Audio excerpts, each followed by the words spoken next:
अरब महासागर में क्या कर रहे चीन और पाकिस्तान के युद्धपोत? कहीं खतरे की तो नहीं दे रहे आहट?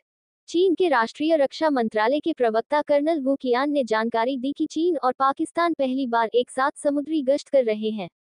चीन और पाकिस्तान की सेनाओं के बीच शनिवार से अरब सागर में नौसेना युद्धाभ्यास शुरू हुआ है, जिसे एक हफ्ते तक चलाया जाएगा।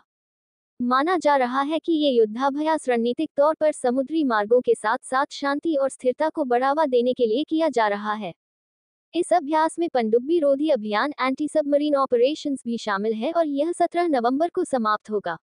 पीपुल्स लिबरेशन आर्मी दिल्ली ने सोमवार को बताया कि अभ्यास के दौरान चीन और पाकिस्तान पहली बार संयुक्त समुद्री गश्त करेंगे।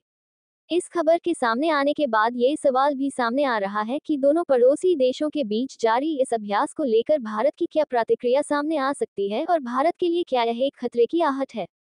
पहली बार एक साथ चीन पाकिस्तान अभियान। चीन के राष्ट्रीय रक्षा मंत्रालय के प्रवक्ता कर्नल वू कियान ने जानकारी दी कि चीन और पाकिस्तान पहली बार एक साथ समुद्री गश्त कर रहे हैं।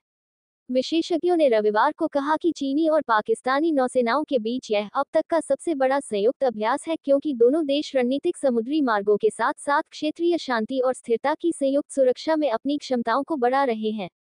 भारत के लिए चिंता की बात। अब हम इस सवाल पर आते हैं कि क्या चीन पाकिस्तान के बीच हिंद महासागर में जारी नौसेना युद्धाभ्यास भारत के लिए चिंता का विषय है या नहीं। पिछले साल हिंद महासागर में कई चीनी निगरानी और समुद्र विज्ञान सर्वेक्षण जहाजों का भी पता चला।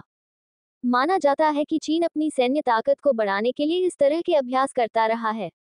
चूंकि भारत और चीन के बीच कई तरह के विवाद पहले भी सामने आते रहे हैं और भारत के पाकिस्तान से कई मायनों में संबंध तीखे रहे हैं, इसलिए यह भारत के लिए एक चर्चा का विषय हो सकता है।